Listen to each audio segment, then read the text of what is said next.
The scene opens with a character looking at He Qingyang with a disapproving expression. He Qingyang, sensing the weight of their gaze, suddenly pauses. He's unsure of what's happening, as if something is off. Before he can fully process his thoughts, the woman he's with shoves him away, and he stumbles, falling to the ground and beginning to cough. Struggling to breathe, he wonders aloud, "A dream? Am I dreaming?" But the vividness of the moment makes him question it, as this dream feels startlingly real. As he clutches his head, pain throbs through his mind, and fragments of memories begin to flash before him. Before he can make sense of these images, he feels a chilling sensation against his neck, pulling him back into the moment. He overhears a nearby conversation referring to junior brother in a tone that carries both annoyance and reprimand. That person accuses him of persistently challenging her in a recent fight, even pinning her down. Confused, He Qingyang stammers, "I don't know," only to be met with more frustration from his accuser, who mocks him for his repeated losses and embarrassment. Then another voice cuts through, advising He Qingyang to give up on pursuing senior sister, as she clearly has no interest in him. The accuser mocks him for having lost twice in a row, accusing him of playing dumb out of embarrassment. He Qingyang retorts, "When did I even say I like senior sister?" This only worsens the tension, with the other person calling him shameless. Finally, the woman with sword intervenes, suggesting that there's no point in further argument. She urges her companion to leave, and with that, the two of them hop onto their swords, flying off into the sky and leaving He Qingyang behind. Left alone, He Qingyang is bewildered by what just happened. He can still feel the icy sensation of the sword against his neck and questions the reality of this world. As he sits with his confusion, he's overtaken by a fit of coughing, tasting blood and feeling dizzy. "Ning Yiwan?" he mutters, as a name suddenly pops into his head, triggering the realization that he recognizes this world. Slowly, it dawns on him. He has somehow transmigrated into the world of a game he used to play, Sword Immortal Legend. In the game, Ning Yiwan is the lead disciple of the powerful Liu Shui Peak, and He Qingyang now finds himself in the shoes of a minor NPC within the same sect. Worse still, he recalls that He Qingyang was doomed to a tragic fate in the game's storyline. Following a series of humiliating encounters, He Qingyang would eventually be exposed as a demon and killed by Ning Yiwan in a competition 6 months later. Frustration hits him. Why, of all characters, did he have to end up as the unlucky He Qingyang? Logically, he thinks he should have been transmigrated into the protagonist, Li Xiaoyao. Instead, he is stuck in the body of an NPC he barely paid attention to in the game. He regrets skipping all the NPC dialogues while playing. Because of this, he only remembers a vague outline of the plot and little about the specific details or side characters. Despite this disadvantage, he realizes that he still remembers the major events of the game, giving him a partial god's perspective. With this knowledge, he decides he might have a slim chance to survive and change the course of He Qingyang's fate. As he started down the path toward his assigned dormitory, another familiar voice called out to him, "Junior brother, hey, I've been looking for you everywhere." He Qingyang turned to see Liao Xin approaching, a smile on her face that he knew all too well from the game. Liao Xin had always appeared loyal and friendly towards He Qingyang, but he remembered her true nature. In the game, she was deeply devoted to Qin Shen. Liao Xin had been an expert at feigning kindness toward He Qingyang, only to drain him of his life essence at his lowest point, transferring it to Qin Shen to boost his cultivation. As she reached him, Liao Xin stumbled slightly, feigning a fall. "Junior brother, save me," she cried out, reaching toward him as if expecting him to catch her. But He Qingyang, remembering her deceitful nature, stepped aside just in time, letting her fall to the ground. She landed in the mud with a startled expression, her eyes narrowing in confusion and embarrassment. "Junior brother, why didn't you catch me? My clothes are ruined and my butt hurts." She put on a wounded expression, trying to draw sympathy. He forced a polite smile, keeping his distance. "Senior sister Liao, it wouldn't be proper for a man and woman to touch. I wouldn't want to damage your reputation," he said coolly, knowing full well that this was the exact response a strict and respectful sect disciple might give. He Qingyang nodded and excused himself, hurrying back to his dormitory where he could finally take a moment to think. At the dormitory, he mentally reviewed his options. According to the game's storyline, He Qingyang was currently an outer disciple of Liu Shui Peak, meaning he didn't yet have the authority or the power to leave the Sex Sky Realm barrier without permission. To escape, he'd need a mission token, which disciples could exchange for by completing tasks or gaining favor from elders.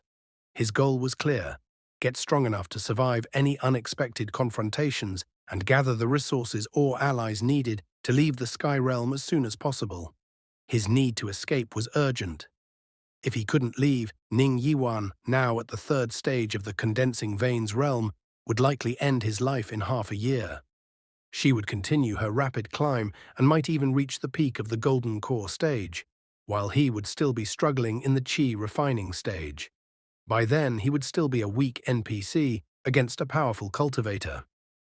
He sighed heavily. If he was going to survive, he had to find a way out of the Sky Realm before the upcoming competition. Having transmigrated into the world of thrilling adventures, he wanted to experience everything to its fullest, no matter the obstacles. In the midst of his thoughts, a voice called out, "Junior brother He." It was a familiar voice. He turned to see it was again senior sister Liao Xin approaching him. She commented, "Junior brother He, senior sister will never like you. I'm not less attractive than senior sister, so why can't it be me?" He Qingyang stood there, momentarily speechless, unable to find the right words. Her sudden approach and familiar greeting had caught him off guard, leaving him lost in thought. Suddenly she locked the door behind her with a soft click, moving towards him, each step deliberate, her gaze intense. He Qingyang's breath caught as she neared him, her gaze still holding that same intensity. "Why don't you let your senior sister comfort your wounded heart? Brother He, you know I like you." He Qingyang found himself caught off guard by her sudden confession. Something strange stirred inside him, a feeling he couldn't quite place. What's going on? Why do I suddenly want to get close to her? He wondered, confused. "Look, your body is also craving me," she murmured, her voice low and teasing. "It's not like that," he protested. But before he could move away, she pinned him down, her gaze intense and unyielding. "Junior brother," she whispered, "I want to." Hello Qingyang was feeling something unfamiliar. Her words lingered in his mind, heightening the tension in the air. "Junior brother, hey, hold me tight," she urged softly. When he was about to grab her, she looked at him with a glimmer of satisfaction, certain she had succeeded. "Just like that, come. I will take you to paradise." Suddenly, He Qingyang pushed her away, breaking the moment and leaving her stunned. She went flying across the room and fell hard to the floor, shock evident on her face. Power is constantly surging to my fingertips, he thought, feeling the unfamiliar energy coursing through him. Is this the world of cultivation? Memories flooded his mind. The original host of his body was no ordinary person, but a demon dog, who had only recently taken human form. As the first stage of the demon race's Starfire realm, he was on par with the foundation establishment stage of human cultivators. "Junior brother He, are you crazy?" she exclaimed, glaring up at him in disbelief. She couldn't reconcile the power she'd just felt with her image of He Qingyang as a weak disciple. How could He Qingyang, a so-called waste who hadn't broken through the first stage in 2 years, possibly hurt me, she wondered, feeling the sting of humiliation. I'm already at the peak of foundation establishment. He Qingyang looked at her with calm eyes, a new clarity evident in his gaze. "Sister Liao," he said coolly, "I already told you outside that I don't want to touch you, for fear of ruining your reputation." He glanced around his room. "Besides, this is my room. I originally closed the door, and you entered without my permission." She was momentarily speechless, stunned by his calmness and newfound confidence. "I have liked you for a long time," he added, his voice firm. Sister Liao's eyes narrowed.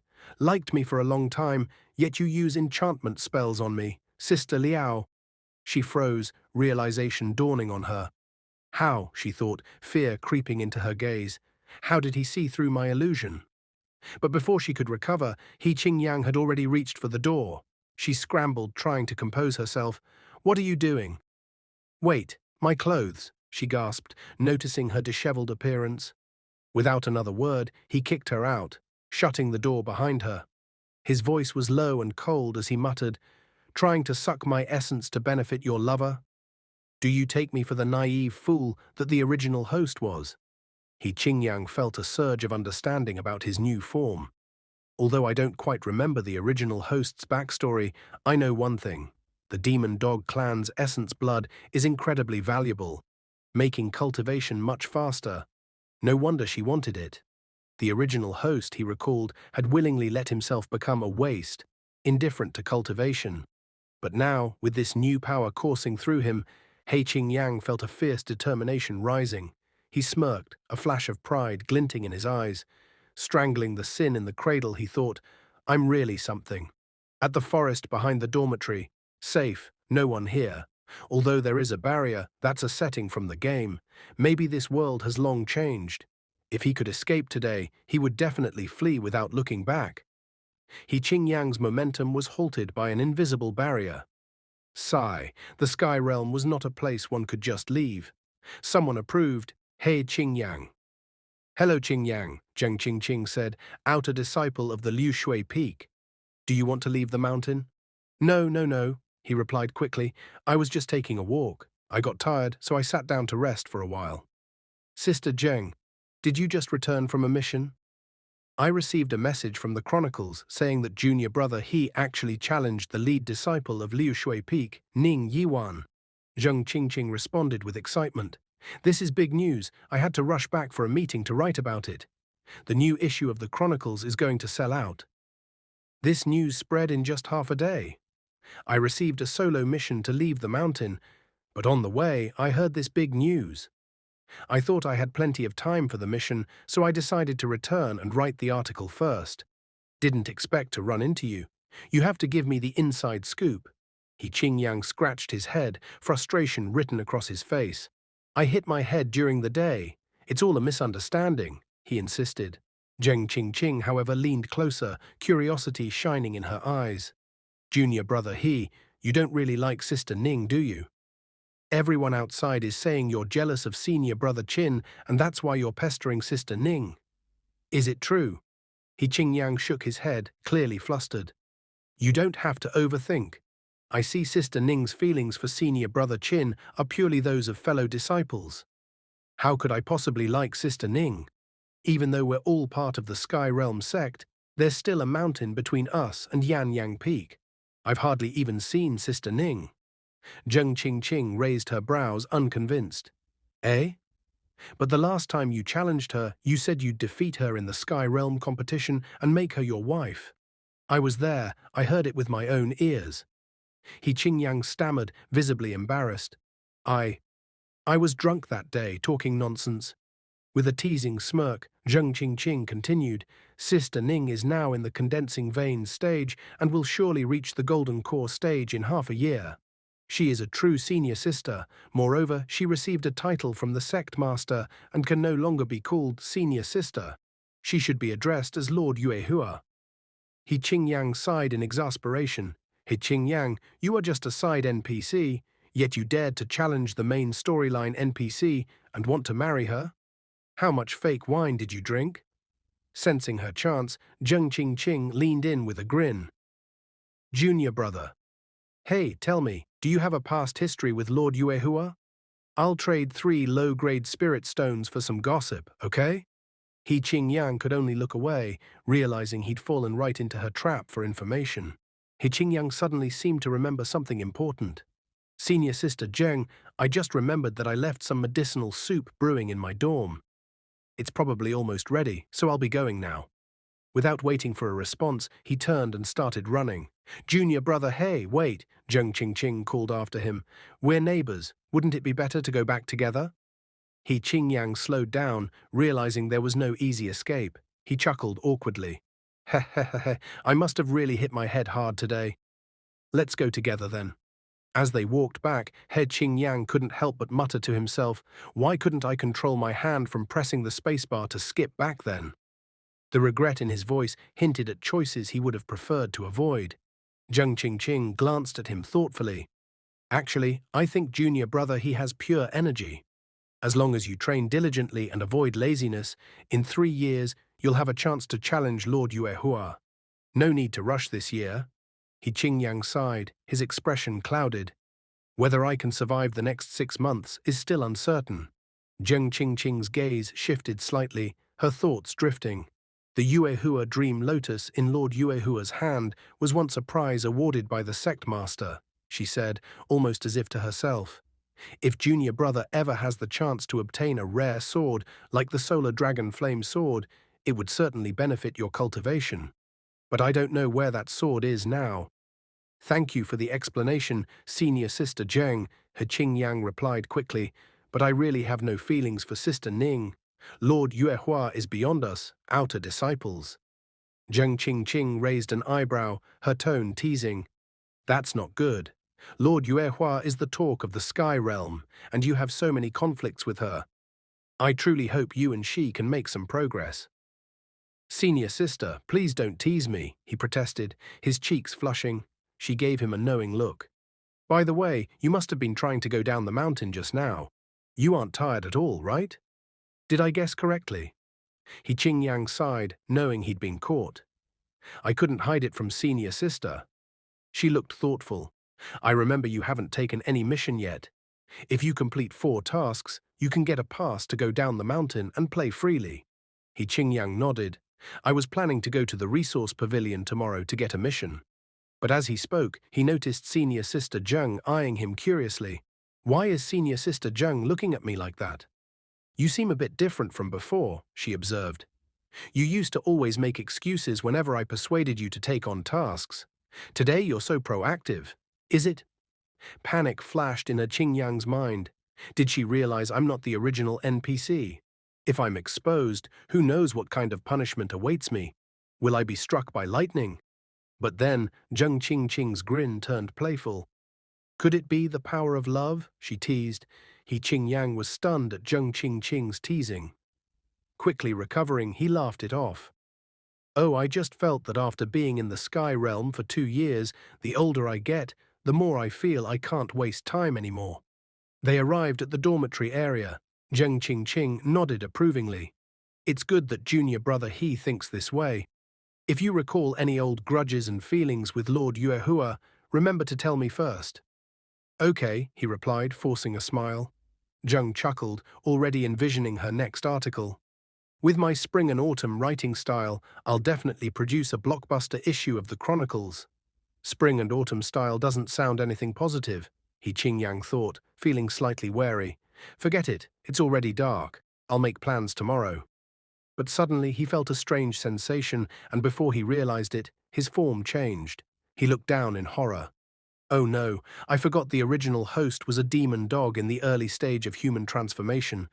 I might revert to animal form at night. He tried to speak, but only a pitiful whimper came out. Why does it have to be now? My voice! I can't speak human words either. Ah, this is so unlucky, fear gnawed at him. The Sky Realm is a cultivator's territory. Most of the cultivators hate demons and devils to the bone. If they find out I'm a demon dog, they'll definitely skin me and eat dog meat. His stomach growled, reminding him he hadn't eaten since arriving in this world. So hungry. Just then he heard footsteps behind him. A voice spoke, clear and calm. A spirit beast. He froze. This voice. Oh no, it's Lord Yuehua. Ning Yiwan. She examined him curiously. Are you a spirit beast belonging to one of the disciples? Without a binding charm, you must be a masterless spirit beast. Her gaze swept the dormitory area.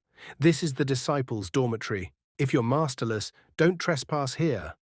I'm really done for, He Qingyang thought, despair creeping in. Ning Yiwan's expression softened as she noticed his hungry look and the clothes scattered at the doorway. Which junior brother's dormitory is this? How could they throw clothes at the door? She then knelt down, extending a hand toward him. Are you hungry? Come to my place, I'll give you something to eat. So pitiful. He caught a whiff of her, and his mouth watered. Smells so good. I really want to take a bite. It must be delicious, right? But a new thought dawned on him, shocking him. Ning Yiwan has the Jade Spirit constitution, which naturally attracts demons. If I absorb even a little of her essence, it would greatly benefit my cultivation. He shook his head, horrified. No, I can't. What am I even thinking? Ning Yiwan smiled gently at his hesitation. What's wrong, little puppy? She called me little puppy? Qingyang's mind spun. Is this really the same person? Don't be afraid, she said softly, reaching out to pat his head. Sister will protect you.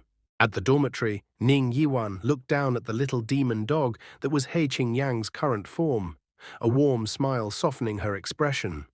Master instructed me to deliver something to Uncle on Liu Shui Peak, and I happened to meet you, little puppy. She picked him up, her gaze kind. You look quite pleasing to my eyes.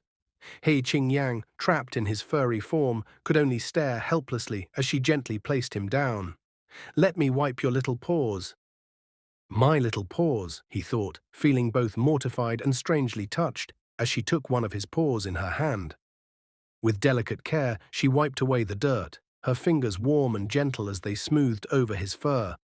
He looked up at her with wide eyes, unable to hide his gratitude even as his embarrassment grew. You are such a dirty little puppy, Ning Yiwan murmured with a chuckle. She examined him thoughtfully. I don't recall ever seeing a canine spirit beast in the sky realm. Are you a baby who recently wandered into this place? Qingyang's mind spun. What the heck is going on? Why does Ning Yiwan seem so different from her game setting? And why is she calling me a baby? Suddenly, Ning Yiwan spoke again, her tone reflective. Today, junior brother, he challenged me again, and as expected, he lost. She shook her head with a small smile. He's such a strange person.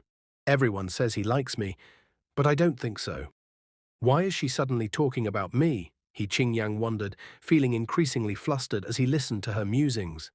She sighed softly. Actually, I don't dislike junior brother but never mind, you are just a baby. You wouldn't understand.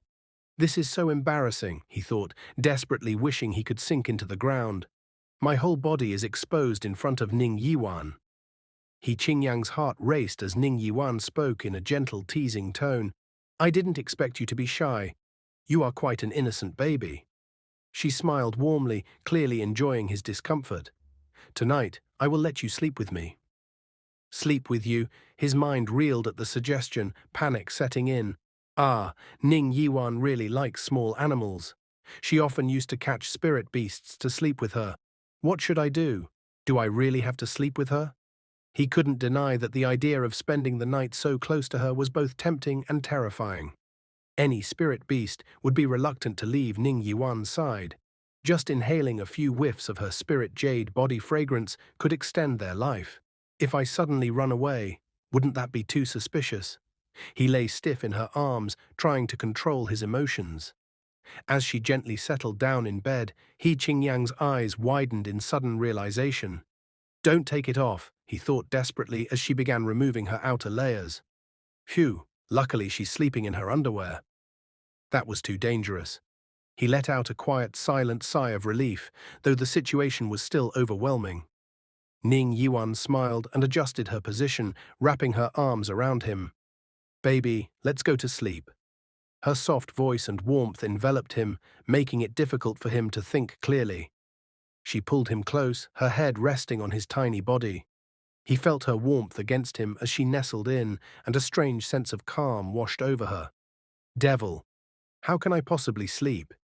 He cursed inwardly, his thoughts clouded by the overwhelming softness and the intoxicating fragrance of her spirit jade body, which only grew stronger as she removed more clothing. It's so soft. After taking off her clothes, the fragrance is even stronger. I really can't hold it in. But in his current form, there was nothing he could do. But now I'm just a little dog who can't speak or do anything. Damn it, I can't do anything. As he lay there, helpless, he glanced at her face, wondering if she had fallen asleep yet. Is she asleep? He wondered, his heart pounding as he tried to remain as still as possible, uncertain about what would happen next. As she drifted deeper into sleep, her grip loosened, and the little dog carefully wriggled out of her embrace. She murmured, "Baby, don't move around," which made the dog's ears perk up. He tilted his head, startled by her voice. Unsure if she was awake or merely dreaming, he stood perfectly still, his little heart racing, waiting to see if she would wake up. He then exclaimed, "My legs are numb," and suggested, "Let's climb out the window. That way there won't be any noise from the door." He seemed to conclude that Lord Yuehua wasn't so scary after all. The next day, at the Resources Pavilion, all eyes followed him as whispers spread, "Isn't that the disciple from Layushi Peak who challenged Lord Yuehua yesterday?" Someone else commented, "I heard he's jealous of senior brother Chin, afraid that Lord Yuehua would run away with him." Another added, "Senior brother Chin is the chief disciple of Liushi Peak. How can he Qingyang compare to him?" There was also talk about how he was obsessed with Lord Yuehua and always causing her trouble. "I wonder if he's sick." He then interrupted, "Stop whispering, I can hear everything." Approaching the elder, he said, "Elder, I'm here to accept a low-level mission." The elder responded, "All the mission plaques for this month have already been assigned." "You are late." Qingyang replied, "Huh? But I'm in a bit of a hurry." The elder noticed his urgency and responded, "Oh, you are in a hurry." He then removed a plaque from his desk and showed it to him. "I have one mission left. The reward is only 2 points. So many disciples don't want to take it. Do you want it?" The elder observed that many disciples were unwilling to accept such a low-reward mission and asked again, "Will you accept it?" The elder continued explaining the requirements. "If you accept it, please register here." He added that the mission time would begin as soon as he left the mountain.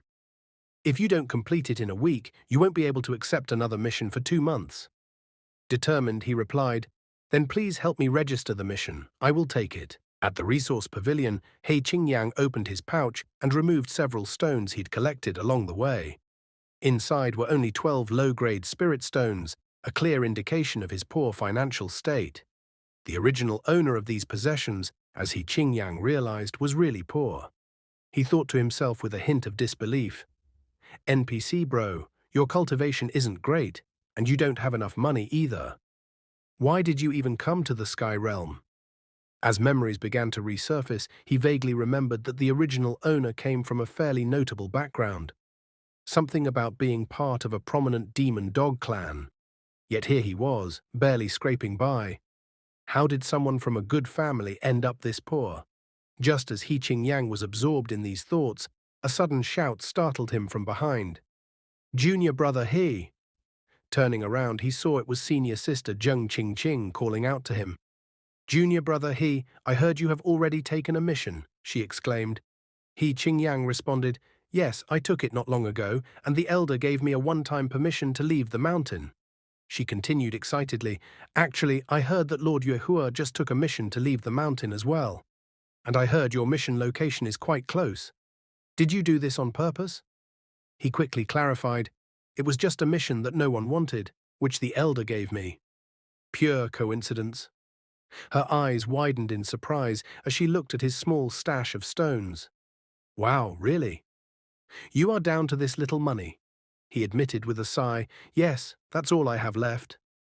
Encouraging him, she pointed out, "As long as you complete the low-level mission, the 2 points can be exchanged for 10 medium-grade spirit stones." 10 medium-grade spirit stones, isn't that equivalent to 300 taels of silver? She also tells him about the worth of his potential earnings. If he were in a different region, it could be worth even more silver. Senior sister Zheng Qingqing, after giving him this good news, teased, "Since I have given you this good news, you must tell me all about your romantic adventures with Lord Yuehua when you get back." She added with a smirk, "And if you ever become dual cultivation partners with Lord Yuehua, I'll be famous in the Sky Realm as well." After all, Lord Yuehua was considered a top choice for dual cultivation. With a cheerful farewell, she said, "See you later, junior brother He." He responded, "Goodbye, senior sister." He sighed to himself, "Sigh. Dual cultivating with her? I'd die even faster." The next morning, in the forest behind the dormitory, He Qingyang murmured to himself, 12 low-grade spirit stones, mid-starfire stage, God's perspective. And that's it. He looked at his meager resources and sighed, "With only this little on me, I can't even think about escaping from the vast sky realm. I will starve in a week," he realized. "I need to figure out how to increase money and cultivation." He thought, otherwise, when it's time to escape, I will be caught off guard and something will go wrong. Reflecting on his situation, he lamented, I was just playing a game at home. And out of nowhere, I ended up in this world. The protagonist had found himself in the body of an unlucky NPC with no special abilities, wondering if his fate in this world was to become a joke. Yet, after some thought, he concluded that this wasn't the worst start for a transmigration. Embrace destiny and just go for it, he reminded himself. He had already been walking for 2 hours and decided to stop and refill his water supply from the nearby pond. As he approached the pond, he saw someone behind a stone taking a bath. Suddenly, the person turned and, startled, asked, "Who's there?" before letting out a scream. It was senior sister Liao Xin. The protagonist instantly regretted not running straight down the mountain. He realized with some discomfort that the pond water had probably turned into bath water by now. Liao Xin, clearly surprised but not overly concerned, spoke up. "Junior brother, did you come to find me?" He nervously replied, "I was just passing by and stopped for a drink. If I had known you were here, I could have taken a detour." Liao Xin smiled mischievously, seeming to enjoy the situation. "How coincidental, it's just the two of us here. Please don't be shy." The protagonist felt uneasy as Liao Xin's teasing words hung in the air. "Heh, clearly you came for me. It would be such a pity if you didn't give your life essence to senior brother Qin." The protagonist, trying to stay calm and focused on his task, quickly responded, "I need to hurry down the mountain to complete a task, senior sister Liao. You can continue your bath." Liao Xin approached junior brother He from behind, hugging him and pleading, "Junior brother He, don't go. You used to be much kinder to me. Who made you angry? If it's me, please tell me. What did I do wrong?" Junior brother He, however, responded coldly, asking, "Senior sister Liao, are you a pervert?" Shocked and embarrassed, Liao Xin fell to the ground, her cheeks burning as his words echoed in her mind. "Are you a pervert?" The shock left her paralyzed, wide-eyed and speechless. Determined to express her feelings, Liao Xin said, "Junior brother He, I have true feelings for you." "Why? Why do you insult me like this?" But junior brother He dismissed her, saying, "Senior sister Liao, you should focus your attention on senior brother Qin." "Bye-bye." Liao Xin began to question the situation, thinking to herself, "Has this guy realized something? Lately, he's been deliberately avoiding me. It can't be. He clearly used to enjoy my advances." Unbeknownst to them, He Qingyang and Liao Xin were being watched from a distance, hidden on a tree. The observer, upon getting down, reported, "This He Qingyang is really strange. He claims to admire you, but I also hear he's in a close relationship with this Liao Xin." The observer continued, "Just now, Liao Xin showered her affection and he called her a pervert. I can't figure out what's going on with him." Ning Yiwan, another observer, advised, "Junior brother Li, it's better not to comment on others' matters." To this, the observer replied, "Yes, senior sister, I spoke too much." The conversation shifted as the observer cautioned Ning Yiwan about an impending threat. He said, "Senior sister, the demonic forces have been on the rise again recently. Your task this time also involves the demonic forces, so please be extra careful." Turning to junior brother Li, she reminded him, "Junior brother Li, your task is not easy either." With that, she proceeded to leave, stepping out of the protective barrier. Before parting, she informed him, "Junior brother Li, we part ways here. I need to head north to Zhuiyao County." In response, junior brother Li offered her his well wishes, saying, "May you return victorious, senior sister Ning." He Qingyang stood in front of the barrier, trying out the token that the elder had given him for his mission. With the token in hand, he passed through the barrier successfully. He exclaimed, "It really works." He couldn't help but think, it's a pity that this single-use token also has a recall function. If I exceed the mission's time limit, I will be forcibly sent back to the Sky Realm. Otherwise, I would have considered escaping this time. Arriving at Zhuiyao County, he realized it was quite close, just half a day's journey away. Zhuiyao County was located 10 kilometers north of the Sky Realm. It was a prosperous small town nestled between mountains and rivers. He observed that although the items sold here were ones he had seen in the game, actually seeing them in real life felt very peculiar. He thought back to how before these things were like static images, uninteractive, and most vendor NPCs couldn't even engage in conversation. Now hearing their laughter and banter added a unique flavor to the experience. Noticing his lack of equipment, he recalled, the original owner didn't even hold a decent weapon. He felt uneasy, considering that this mission, also known as the dry corpse case, might require a weapon. He decided, all right, let's take a look, and walked towards a weapon shop.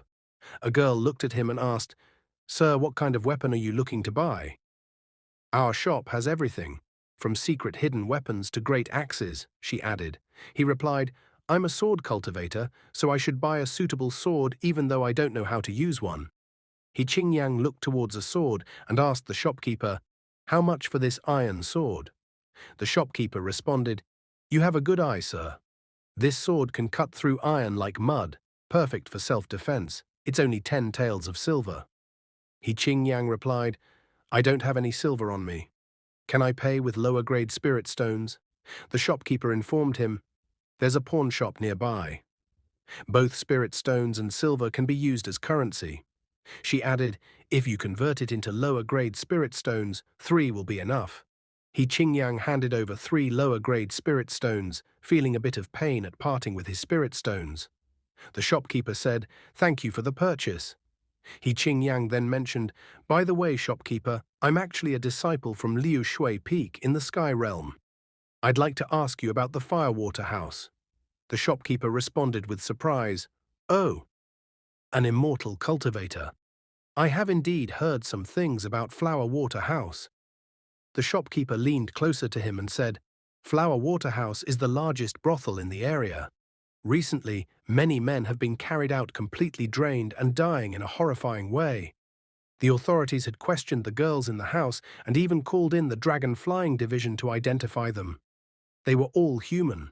However, there was still suspicion about how these human girls could drain men dry, suggesting that something unusual might be happening. Qingyang expressed his gratitude to the shopkeeper for the information and stated, Thank you for the information, shopkeeper. I will head to Flowerwater House right away. The shopkeeper encouraged him, saying, If you are a cultivator from the Sky Realm, I believe you will find something. As Qingyang was leaving, the shopkeeper pleaded, Immortal cultivator, please rid us of this evil. Qingyang arrived at the Flowerwater House. He observed that it was unusually empty. The dry corpse case seemed to have significantly affected business, as this place would usually be full of activity on a regular day. Someone descending the stairs voiced their frustration, saying, At this rate, I will have to close down in less than 3 months. Sigh. They continued, Damn it, there are plenty of men out there. Why come to my Flowerwater House and target mine? The woman noticed Qingyang and exclaimed, Ah, a customer. She hurried over to him, enthusiastically offering, Oh, young master, what would you like to drink, eat, or which girl would you like? A massage? Listen to a tune? Or maybe some games? Our girls can do it all. Qingyang thought to himself that this madam must have been desperate for business lately. He introduced himself saying, I am a disciple of Luishi Peak from the Sky Realm, here to exterminate evil and uphold justice. As he spoke, he thought privately that saying such words made him feel 10 feet tall, feeling heroic. The madam then started crying and said, My life is so miserable, O immortal master. You have no idea how much I have suffered. She hugged him and added, I have been praying for a hero day and night, and finally, you have arrived. Qingyang reassured her, saying, Madam, don't worry. First, tell me about the case. The madam began explaining, 2 months ago, a male guest was found dead in one of the girls' beds, which terrified our girls. We initially thought he had indulged excessively, but since then, every 3 days, another male guest has died. Those guests' kidneys were all gouged out. It's really frightening. Qingyang thought to himself, what the actual fuck, is this a kidney harvesting case? The madam continued, Originally, I reported this to the officials. As you know, Immortal Master, Flowerwater House operates in a grey area between the authorities and the Dragon Flying Office. After several days of surveillance, they felt that the deaths were related to Flower Waterhouse itself, so they couldn't be bothered and left me to settle privately with the family. I lost quite a bit of silver. With no other choice, the madam explained that she could only send a desperate message for help to the immortal masters of the sky realm, hoping they would come to her aid. She lamented, "My life is so miserable," clearly overwhelmed by her situation. Qingyang began analyzing the situation, thinking to himself that in this era there was no known surgery for organ transplants. This meant that the thief taking the kidneys had to be either a cultivator with mystical abilities or some sort of demonic creature. He wondered, but why would they target the kidneys? Usually, if someone were harvesting organs, they'd go for the heart, right? He speculated that maybe this demonic creature was specifically in need of kidneys and had a shortage of them. He also considered another possibility, wondering if the thief might have a particular weakness or lack in that area. He concluded that if it was just a demonic creature that targeted kidneys, then it shouldn't be too powerful. As long as it wasn't beyond the foundation establishment stage, he believed he should be able to handle it with ease. After all, this is just a low-level task, he thought, reassuring himself. Turning to the madam, he asked, "When was the last incident?" She replied, "It was the day before yesterday. So tomorrow we are likely to face another death at our Flower Waterhouse." Her voice trembled at the thought of the impending doom. In a desperate plea, she grabbed Qingyang's arm, placing it between her hands against her chest, and said, "My life is so miserable. Immortal Master, you must help me. Save Flower Waterhouse," she begged, her desperation evident. Qingyang responded confidently, "I will do everything in my power." Just then, someone else came downstairs and said, "Madam, didn't I ask you to get me some bird's nest from Wang the shopkeeper's place? It's been several days. Why haven't you brought them to me?" Madam, keeping her composure, replied, "Lianga, business has been so bad lately. You've had only 3 or 4 customers in total, not enough to cover the cost of the bird's nest. Hold a little longer. Once the immortal master resolves the case, I will find someone to buy them for you." Lianga sighed, glancing at He Qingyang and murmured, "Oh, immortal master." With a reluctant nod, she added, "Then I will wait a few more days," before turning and leaving. Madam watched her go, then turned to He Qingyang. "Lianga is one of the top girls here, usually pampered and spoiled. With the monthly income reduced these days, it's understandable she's in a bad mood. Immortal Master, please don't mind her." He Qingyang remained calm, replying, "No problem."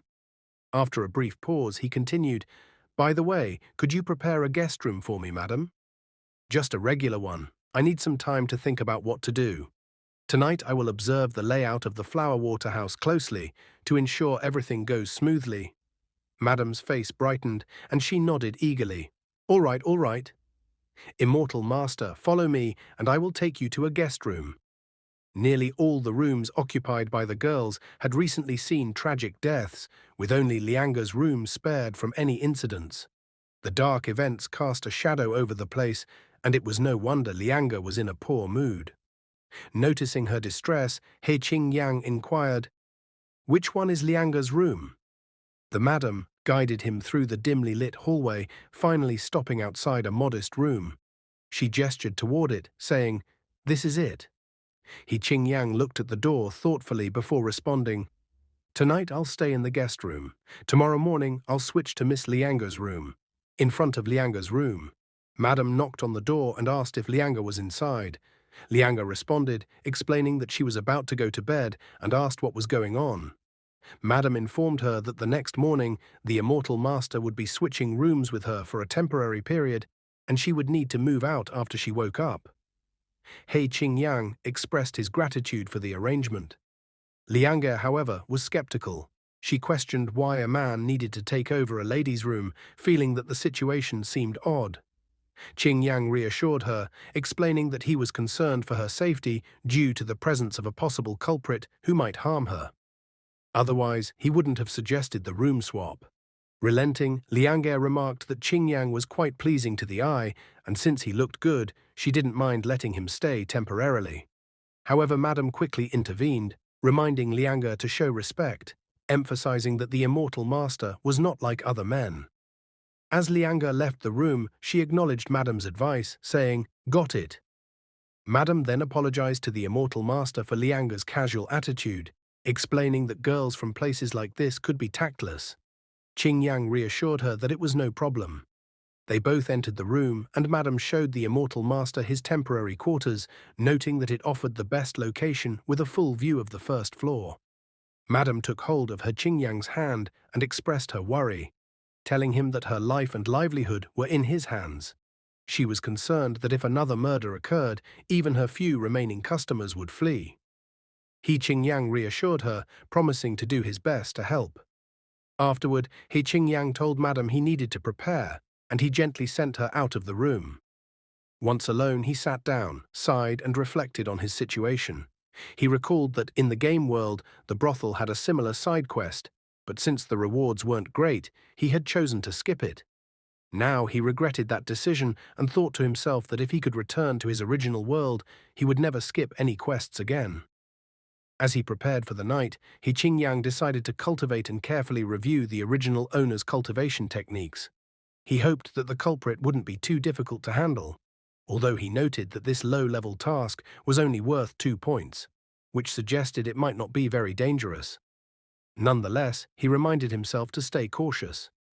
He reflected on what he had read in a book. After reaching the foundation establishment stage, one could gather spiritual energy at the forehead, enabling them to perceive the spirit of all things. With continued cultivation, one's perception and control over all things would strengthen. Although He Qingyang was at the Starfire stage, equivalent to the human foundation establishment stage, he believed he should be able to cultivate further using these techniques. He tried out the technique to see if it would work, and soon discovered it did. He could sense the energy flowing through him, confirming the technique's effectiveness. This newfound ability fascinated him. Cultivation is so interesting, he thought. Why did the original owner neglect his training? If the previous owner of his body had put in more effort, He Qingyang might already have reached the third realm by now. It felt like a waste of the Demon Dog clan's talent. Motivated by this thought, He Qingyang started reading and memorizing the techniques in earnest. After committing the material to memory, he proceeded with martial arts practice, determined to improve himself. I have pretty much memorized the first 3 chapters of this technique, he reflected, feeling a sense of accomplishment. He planned to return to Liu Shui Peak to borrow more techniques from the library, eager to continue his studies. Suddenly, without warning, he transformed into the form of the demon dog. Tears filled his eyes as he whispered, "Here it comes again." After a long day of traveling, he reassured himself, "Never mind. I have been traveling all day long, so I better get a good night's rest to work well tomorrow." With that thought, he soon fell into a deep sleep. Meanwhile, in another location, Ning Yuan was being chased, and as she ran, she said, "Whether I run or not, it's a dead end either way."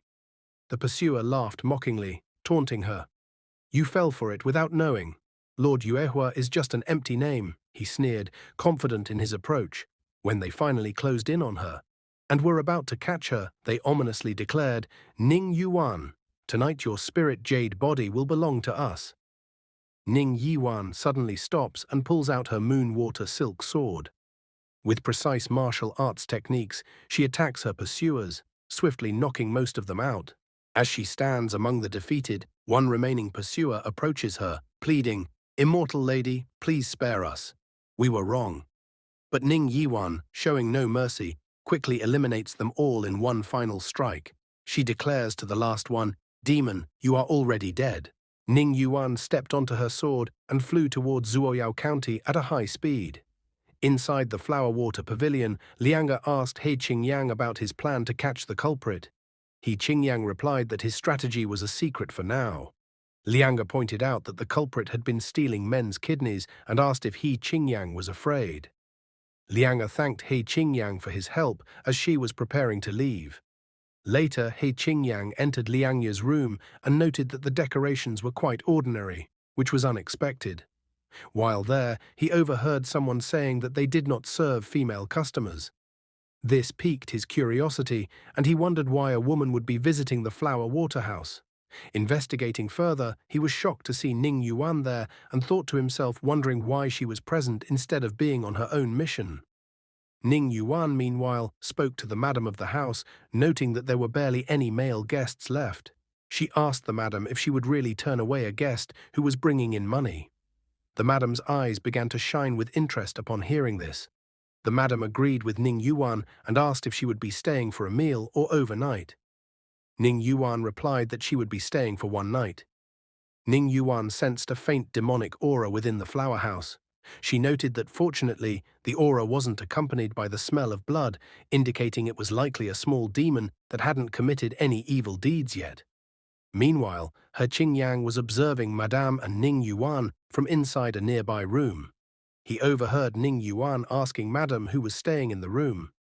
Madame responded, saying it was just one of the girls from the flower house. In her thoughts, Madame remembered the immortal master advising her not to reveal too much about his mission to unrelated people, to prevent any information leaks. Ning Yuan warned Madame to be extra cautious, as demonic and evil forces had recently become more active than usual. She advised Madame to be wary of allowing any suspicious individuals into her home. He Qingyang then thought to himself, realizing that Ning Yuan's spirit jade physique in the game was designed to detect the presence of demons and evil spirits. In the Sky Realm, it was generally safe, as the mountains there were filled with spirit beasts. The aura of spirit beasts was similar to that of demons, but only the weaker ones wouldn't be detected by cultivators. Now that Qingyang had ventured into the outside world, he realized that the difference between human and demon auras was too obvious, making his presence easily detectable. He understood the need to conceal his demon dog aura. Otherwise, Ning Yuan would eventually discover him when he returned to the Sky Realm. In the game world, Ning Yuan was relentless, mercilessly eliminating any demon or evil spirit she encountered. As midnight approached, Qingyang remembered what the madam had said, that the timing was right and the killer demon should soon appear. He then heard someone screaming for help. Rushing outside, he found that it was Lianga who was in trouble, struggling against a mysterious attacker. Lianga pleaded for the attacker to let go of her, and the culprit was surprised to see Qingyang staying in the same room. Acting quickly, Qingyang got behind the culprit and demanded that he release Lianga. In one swift move, he struck the attacker's head, separating him from Lianga. Reflecting on the encounter, Qingyang felt relieved that the original owner of his body possessed demon dog blood, which gave him a few useful self-defense skills. Thanks to a quick review of these skills the previous night, he managed to dodge the attack, a feat that would have been challenging otherwise. As the culprit spotted Qingyang, he cursed, exclaiming, "Damn it! It's a cultivator!" Realizing the danger, the culprit turned and fled. Seeing this, Qingyang quickly told Lianga to start yelling for help loudly, while he would chase after the fleeing culprit. Lianga agreed, responding, "Yes, all right." Following Qingyang's instructions, Lianga began shouting, "Help! Help!" Her cries caught the attention of Ning Yuan, who approached her and asked with concern, "What happened? What's going on?" In a weak voice, Lianga informed Ning Yuan that the immortal master had gone after the culprit, and then fainted from the ordeal. This made Ning Yuan pause and think, wondering to herself, "Immortal master? Has someone else already taken on this low-level task?" He Qingyang, while chasing down a fleeing culprit, yelled, demanding him to stop and warning that he couldn't escape. Suddenly, the culprit darted into a dark alley and disappeared. Qingyang noted to himself that the culprit was incredibly fast, disappearing in an instant. Reflecting on the brief fight and the culprit's quick escape, Qingyang judged that the culprit's cultivation level was likely close to the peak of the foundation establishment stage, possibly even at the early stage of the vein condensation stage. This realization worried him, as he thought, "This isn't good for me." Qingyang knew that if he allowed this person to escape, he'd have to wait another 3 days to try again. He wondered if the culprit would even return to the flowery waterhouse after this encounter. Considering the situation further, he remembered that his mission had already lasted 2 days, with only 5 days left. If he failed to complete the mission within that time, he'd be forcibly returned to the Sky Realm. There, he would likely have to accept the fate arranged for him as an NPC and meet his end at the hands of Ning Yuan's sword. Just then, someone approached him from behind, addressing him as Young Master He and asking why he wasn't going in. Startled, Qing Yang immediately took a defensive stance. The person questioned what was wrong and asked, Young Master He, what are you doing? Qing Yang responded by asking if the person was a fox demon and whether she wasn't afraid of him. The fox demon replied, seemingly amused, Young Master He, why? Why should I be afraid of you? Qing Yang, slightly surprised, responded to the fox demon saying, Oh, it's nothing. You called me Young Master He. Do you know me? The fox demon laughed and replied, teasing him, Young Master, he is playing games with me again. This is still the human realm. Let's head into the demon market first. They both entered through a barrier, and upon entering, Qing Yang noticed many demons inside the city. Curious, he asked the fox demon, Miss, do you really know me? She responded, Young Master He, please stop joking with me.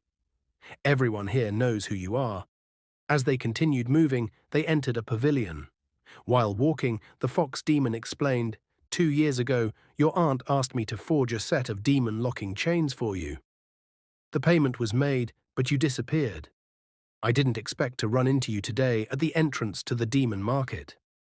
Once inside the pavilion, Qing Yang saw 3 cute little fox demons. They rushed toward him, embracing him, and said, Young Master Young Master He, where have you been these past 2 years? We have kept the items you requested safe and sound. One of the fox demons then suggested, Master, why don't you take all 4 of us sisters home with you? Qing Yang thought to himself, what's going on here? Wow, this NPC actually has such a backstory. The fox demon then explained that the demon-locking chains could suppress demon aura and that only a cultivator at the grand perfection stage might be able to sense it. The fox demon scolded the 3 little fox demons, telling them to return to the counter and work properly, asking, what kind of behavior is this? The 3 little fox demons obediently replied, Okay. Qing Yang realized, this is exactly what I need right now. It's like my wish came true. He then asked aloud, so I really paid for this? I can take it, the fox demon clarified. Actually, Young Master He, you don't need to pay to take anything from our pavilion. The He family is a great benefactor to the Ding family. Reflecting on this, Qing Yang thought, they said I disappeared 2 years ago. It was likely caused by being unable to leave the Sky Realm after entering it. He decided, for now, I will just go along with what the fox demon sisters are saying. If the fact that I took over this body is exposed, who knows what kind of trouble it might bring? Finally, Qing Yang mentioned, I actually want to buy some pills, but I only have a few low-level spirit stones left. The fox demon looked at Qing Yang and said, spirit stones aren't worth much in the demon market. Since you often mingle among humans, young master, you must have some human items with you. Those things are very valuable here. Qing Yang thought for a moment, then replied, Speaking of human items, all I have is this pouch. He patted the small bag at his waist, wondering if it would be enough. The fox demon nodded approvingly. That might just do. The pill shop is outside, a roadside stall run by a chubby little medicine spirit. Qing Yang nodded in acknowledgement. I'll go buy some pills then. See you later. Qing Yang began searching for the pill shop. After some time, he spotted a stall and thought to himself, that stall over there should be the pill shop. Approaching the shop, he called out, Is anyone there? A voice responded, Sir, I'm here. Qing Yang looked at the source of the voice and asked in surprise, You're the boss? The medicine spirit replied, Correct, sir. What would you like to buy? Qing Yang held out a pouch and said, I'd like to exchange this pouch for some pills. Something that can treat and heal if you have any? The medicine spirit took a selection of ingredients and began refining them. After a short time, he finished and handed over a pill. Done, he said. Here's the pill. The medicine spirit continued, Sir's pouch can be exchanged for a 9-cycle rejuvenation pill. This pill can revive the dead, but Sir only has 1 pouch, so he can only exchange for 1 pill. Qing Yang decided to buy a pill, thinking he would offer more assistance with business next time. He felt lucky, as he was able to exchange a broken pouch for a pill that could revive the dead. An incredible profit. Qing Yang made a mental note to bring anything useless next time to see what else he could trade for. After purchasing the pill, he returned to the flower water pavilion. As he entered, he reflected that although he had lost some of his belongings, he had gained 2 treasures, making it a worthwhile experience. He resolved to put his newly acquired items away and go investigate what the old lady at the brothel was up to. Rumor had it that another person had died that day, and he doubted the flower water house's business could continue under such circumstances. Suddenly, someone placed a sword against his neck from behind. It was Ning Yuan. She questioned him about the whereabouts of the person who had been chasing him. Qing Yang responded with a hint of surprise, asking what is she doing here. Ning Yuan replied that his demonic aura was exceptionally strong, indicating her awareness of something dark and powerful within him. Qing Yang explained to Ning Yuan that the demonic aura she sensed was likely a residue from his recent battle with a criminal, apologizing for causing her discomfort. Internally, he was relieved, thinking it was fortunate he had put on the demon-suppressing chain, which likely concealed his true aura. Ning Yuan withdrew her sword, skeptical, and questioned him again. He confirmed, saying yes. Still doubtful, she noted that the aura she sensed was typical of someone in the early stage of vein condensation, which was surprising for a low-level mission involving a demon above the Foundation establishment level. She then instructed Qing Yang to accompany her to speak with the owner of the flowery waterhouse. She also mentioned that she would report the situation to the Grand Pavilion and request an extension on the mission deadline. Hearing this, Qing Yang's eyes lit up with excitement, and he asked if she was serious. Ning Yuan told him to stop wasting time and follow her. They arrived at Liang He's room, where Ning Yuan questioned her about the appearance of the criminal. Liang He described the attacker as a faceless figure, with only a black void where the face should be, leading her to conclude that it was a demon. Ning Yuan then asked if the demon had attacked while she was engaged in intercourse, to which Liang He confirmed with a yes. Ning Yuan explained to the group that during intercourse, a man's kidney and yang energy reach their peak. She elaborated that this energy state makes it particularly ideal for demons or devil cultivators, as they can harvest this energy for their cultivation purposes. Qing Yang, visibly flustered and blushing, acknowledged her explanation by responding, "Indeed, I see."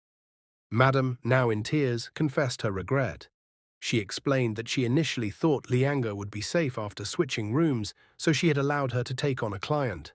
With remorse, Madam admitted, "I was blinded by greed and ruined everything."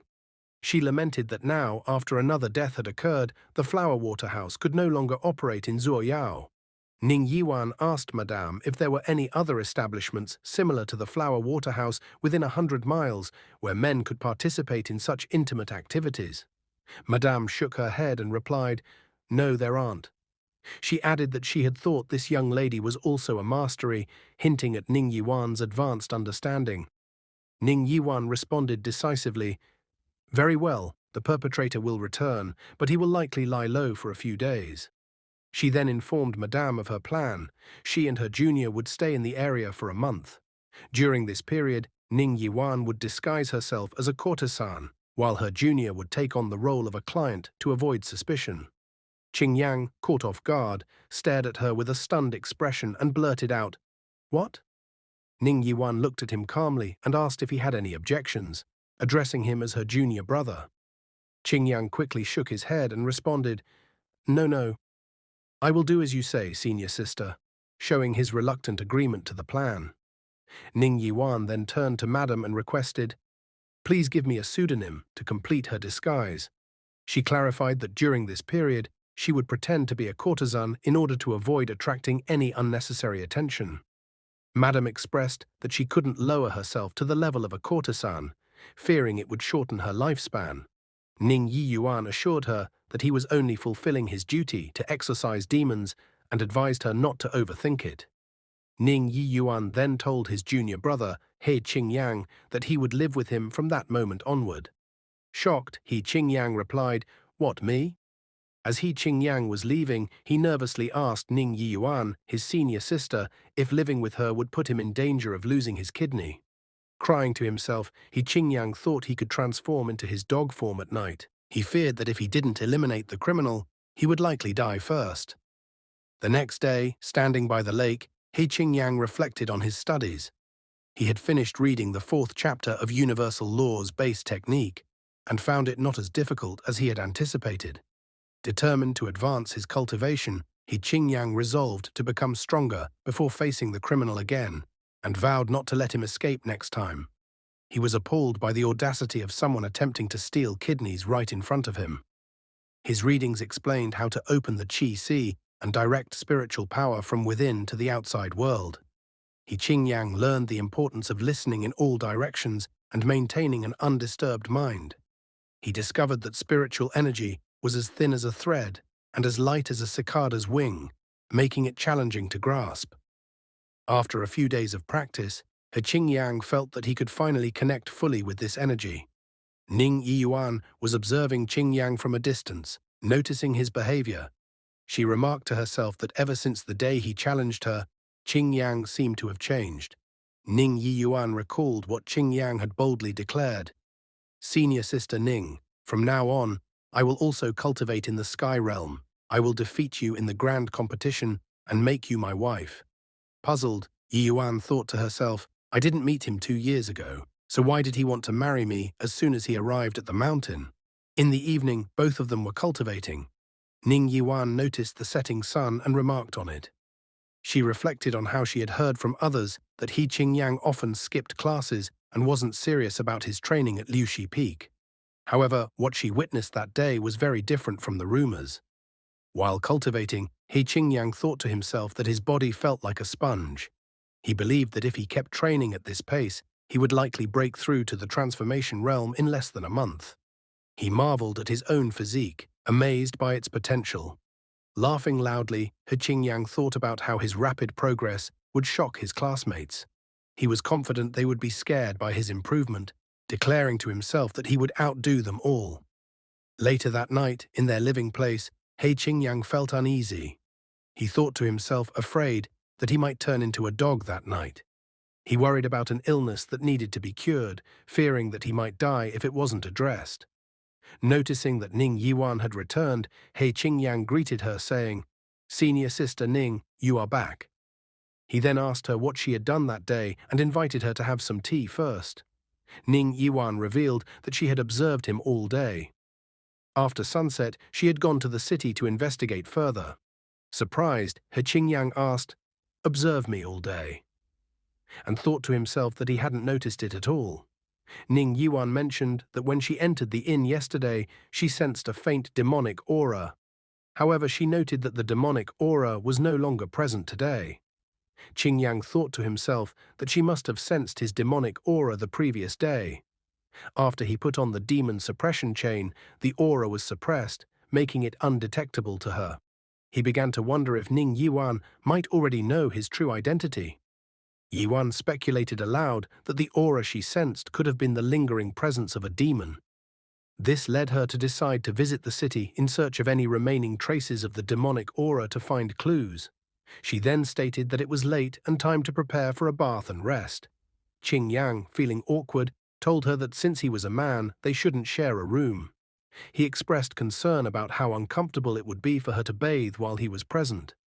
Ning Yiyuan reminded him of his previous claim, where he had said he would defeat her and make her his wife. She questioned why he was acting so reserved now. Embarrassed, Qingyang explained that he had been young and impulsive at the time, speaking nonsense. He pleaded with her not to take his words seriously. Yiyuan murmured in response, acknowledging his claim as nonsense. However, she teased him further, asking what he would do if she insisted that he help her bathe that night. Qingyang's face turned red with embarrassment. Yiyuan then began undressing and instructed him, saying, "Junior brother, please fetch some hot water for me." After some time, Qingyang prepared the bath by filling the tub with hot water. While Ning Yiyuan was undressing behind the curtain, Qingyang busied himself with his thoughts. Ning Yiyuan then entered the hot water tub. Qingyang, internally panicking, thought to himself, "Please don't turn into a dog. This woman is so unpredictable. One wrong move, and I could end up as dinner tonight." Breaking the silence, Ning Yiyuan asked Qingyang what he had been learning in the outer sect. Qingyang responded, explaining that the outer sect didn't teach much. Yiyuan acknowledged his statement and asked if he wanted to learn more, offering to teach him herself. Nervously, Qingyang, while sneaking a peek, pointed out that sect rules forbid private instruction of techniques. Yiwan, catching him peeking, asked sharply, "Junior brother He, have you seen enough?" Embarrassed, Qingyang quickly apologized, admitting he got excited. Yiwan calmly replied, clarifying that she wasn't privately instructing him.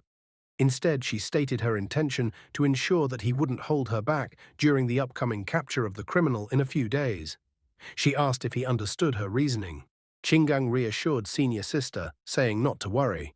He explained that if anyone asked, he would simply claim he learned it from the scriptures in the Sutra Pavilion. Yiwan responded, agreeing that it was the best solution. Qingyang then noticed something alarming, his tail. Realizing the situation, he thought to himself, "I knew I might transform tonight." Qingyang addressed senior sister Ning, stating that his stomach suddenly felt hungry. He decided to go out and get some noodles from a stall, advising her to continue soaking in the bath for a bit longer. Senior sister Ning reflected on this, thinking that despite being a cultivator for so many years, he still couldn't control his appetite. She sighed at the thought. Qingyang rushed outside in a panic, thinking to himself that he needed to hurry and run away.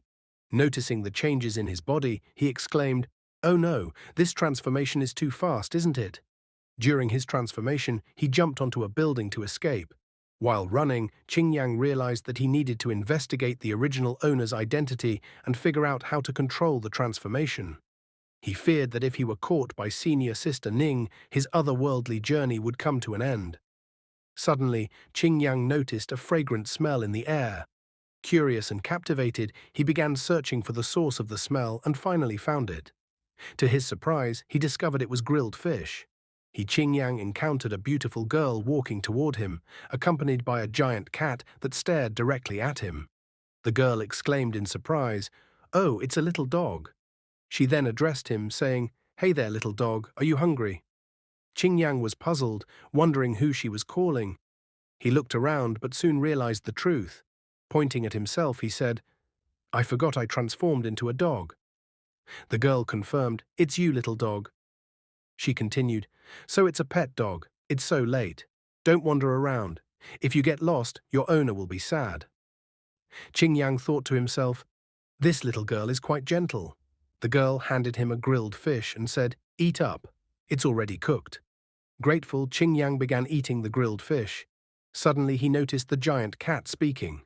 The cat said, "Little brother, my owner's grilled fish is delicious, isn't it? I warn you, eat and leave quickly." While still eating, Qingyang retorted, "Hey little cat, are you afraid I'll compete with you for affection?"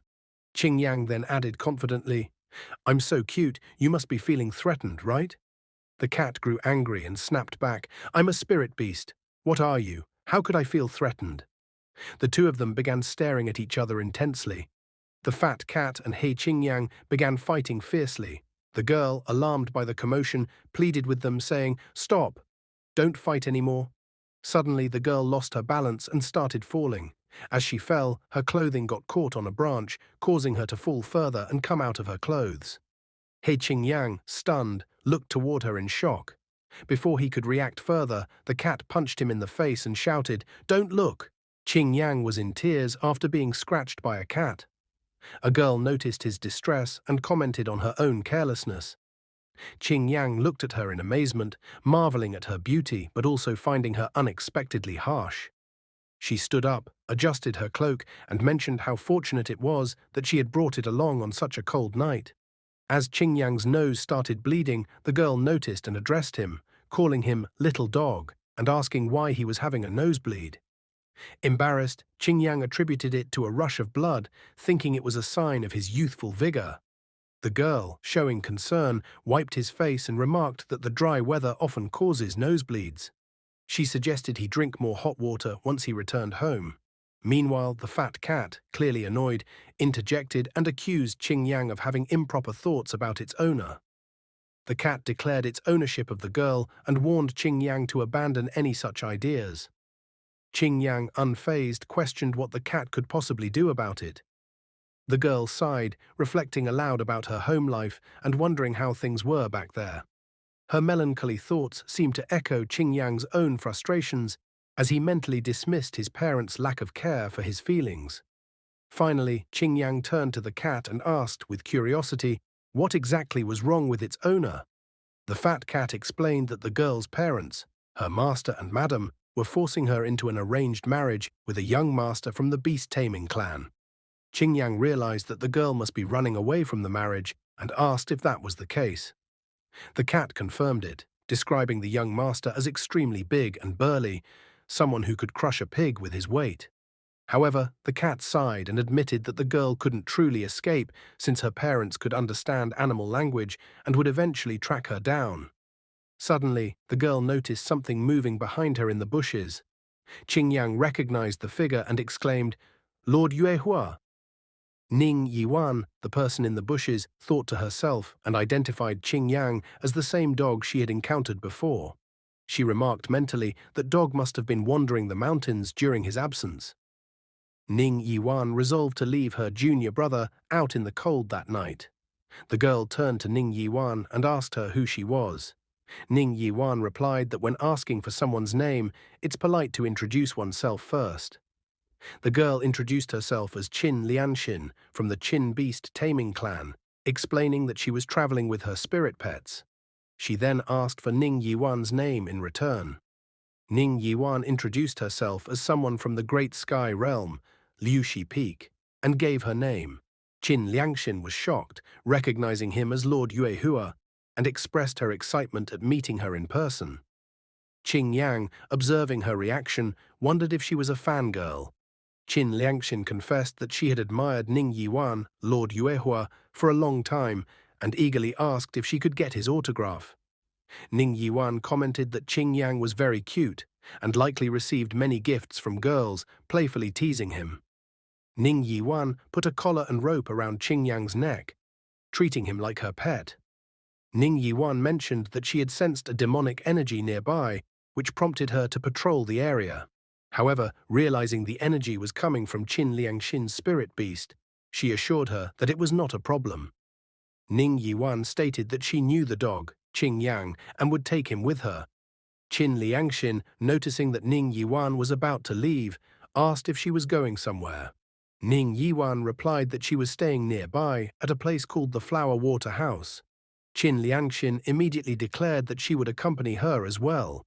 After settling Qin Lianxin, Ning Yiwan returned to her room, carrying He Qingyang, who was in his dog form. Qingyang, feeling distressed, thought to himself while crying that he was about to be petted again. Ning Yiwan remarked that since Qingyang was present, she wouldn't allow junior brother He to disturb them that night. She added that she didn't think the demon thief would make an appearance that evening, and junior brother He would likely remain safe until the following morning. Hearing this, Qingyang couldn't help but think, "Am I worse than a dog?" Ning Yiwan complimented him, noting how soft his fur felt and how nice he smelled, unlike a typical stinky dog. Qingyang, uncomfortable with her comments, thought to himself, "This is a bit perverted." Ning Yiwan then offered to carry him to bed. She locked the door and informed him that she had also secured the windows, ensuring that junior brother He would know what to do upon returning. Qingyang, now increasingly anxious, wondered in fear, "What the hell? If I turn back into a human in the morning, what will I do?" His panic deepened as he imagined an awkward scenario, questioning, "Why the hell are you naked? And in front of so many people?" At the same time, he silently resolved, "I don't want to die while crying." Ning Yiwan placed him gently on the bed. Qingyang, feeling something soft, couldn't help but comment, "So soft." He also noted how pleasant Ning Yiwan smelled, but suddenly stopped himself thinking, "Wait, what am I doing?" Finally, Ning Yiwan seemed to notice something. Ning Yiyuan looked at He Qingyang in his dog form and remarked that she had initially thought he was just an abandoned little dog. However, she quickly realized he behaved like other dogs, enjoying things like licking people. He Qingyang, still in his canine state, panicked internally. He realized he had been drawn to Ning Yiwan's powerful spiritual aura and had acted impulsively. Thankfully, he was currently a dog, or else his actions might have led to serious consequences, possibly even death. The mere thought of her discovering his true identity one day terrified him. He couldn't begin to imagine what would happen if she found out he was actually the dog she'd been doting on. As Ning Yiwan interacted with him, Qingyang felt something soft in front of his face. Trying to rationalize the situation, he thought to himself, what bad intentions could a little dog like me possibly have? Besides, with her possessing a jade spiritual physique, even demons and devils wouldn't be able to resist getting close to her. Even ordinary cultivators would find it difficult. Qingyang convinced himself he was the victim, blaming her spiritual energy for drawing him into this awkward situation. In a moment of flustered emotion, he hugged Ning Yiwan while blushing and smiling, further confused by his own reactions. Ning Yiwan then said that she needed to give him a name. She wondered aloud what to call him, noting that names were usually reserved for spirit pets. Playfully she asked, "Woof, woof, do you want to be my spirit pet?" Qingyang, deep in thought, realized that agreeing to be her spirit pet could complicate things. If he accepted, how would he ever escape the mountain in the future? At the same time, Ning Yiyuan seemed to genuinely adore him in his dog form. Refusing her offer might disappoint her, which made his situation even more difficult to navigate. Ning Yiwan glanced down, her voice soft but firm. "I understand. You're still young and don't want to leave your parents too soon," she said. "It's okay. You can agree when you grow up. Becoming a spiritual pet means following the master for life, never seeing your parents again." Qingyang's thoughts churned. "From the way you're reacting, it seems you don't have a master." He observed her carefully. Ning Yiwan, cold and distant when dealing with people, seemed so different when interacting with animals. To them, her tone softened, her manner gentle. Senior sister Ning treats animals and humans completely differently, he thought. Ning Yiwan turned to him again, her tone regaining its usual sharpness. "Let's sleep. Tomorrow you need to teach junior brother he some techniques. I hope he learns quickly." Qingyang watched her as she spoke, still lost in his thoughts. Her gaze is always guarded when looking at people, he reflected. Maybe I'm overthinking. Suddenly, a terrible realization struck him. He stiffened, his thoughts racing. Wait, this is bad. I got distracted by her gentle demeanor. His eyes darted to the locked door. The door is locked, and I'm being held here. If I turn back into a naked man on her bed in the morning, I'm dead. Panic set in. He tried to calm himself only to remember, I can't break senior sister's techniques yet, and I can't get out of the room. His heart sank. Oh God, what kind of hellish joke is this? Despair washed over him as he clutched his head. Someone save me. Help. Wasn't I supposed to die by the sword half a year ago? He groaned internally. Forget half a year. My journey in this other world will end tomorrow morning, after a few hours. Qingyang was struggling to fall asleep. He glanced at Ning Yiwan, who was already soundly asleep, and reflected on the situation, deciding that he needed to take action. He got off the bed with a clear thought in his mind. There was only one thing left for him to do: dig a hole. Outside, Qingyang, currently in a dog state, was trying to dig a hole to escape. While digging, he thought to himself, in just another hour, I should be able to dig my way out. However, he suddenly felt someone's presence behind him. Turning around, he saw Ning Yiyan. She asked, "Woof woof, what are you doing?" Qingyang looked at her, tears welling up, and thought, how did she wake up? I tried so hard not to make too much noise. Now I can't explain this. Understanding his predicament, Ning Yiyan said, I get it. Do you need me to let you out? I will help. Qingyang nodded, thinking, is it really that simple? Ning Yiyan then used her technique to open the door and said, go. As soon as the door opened, Qingyang bolted outside at high speed. Ning Yiyan watched him go, thinking, it seems you've been holding it in for a long time. She then returned to her bedroom. Suddenly, Ning Yiyan noticed something unusual. Sensing a surge of demonic energy, she thought, there's demonic energy, and immediately rushed outside toward the source.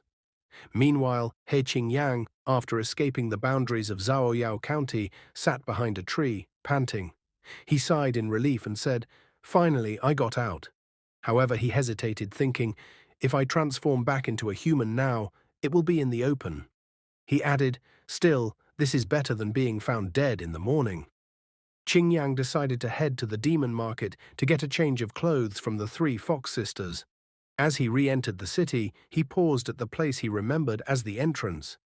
I remember entering from here last time, he muttered. Where is the entrance gone? His mind flickered back to the fox demon's words. She had said, young master. Why are you asking such a question? We are all demons. We can naturally sense the demon market's presence. Your visit this time feels off. It's like you've forgotten many things, including the fact that the entrance to the demon market appears randomly. Qingyang frowned, piecing together her words. Miss Ding had also mentioned the demon market's unique nature.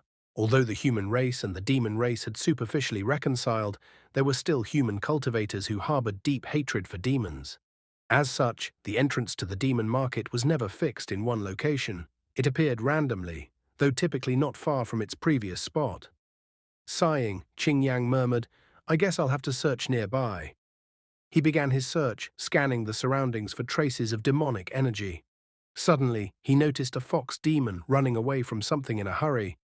Curious, Qingyang followed her trail and saw her slip into what appeared to be a solid wall. Found it, he said under his breath, realization dawning upon him. The demon market's entrance. But just as he was about to step forward, he froze. A sense of familiarity prickled at his senses. His eyes widened as he recognized the approaching aura. Why is Senior Sister Ning's aura getting closer? Qingyang thought, his heart suddenly heavy with unease. Qingyang was in shock upon discovering that the figure he saw was indeed his senior sister. Hastily, he entered the demon market's entrance, exclaiming that he needed to escape. Meanwhile, Ning Yiyuan arrived at the same location and noticed that the demonic energy had suddenly disappeared. Suspicious, she deduced that there must be an entrance to the demon market nearby.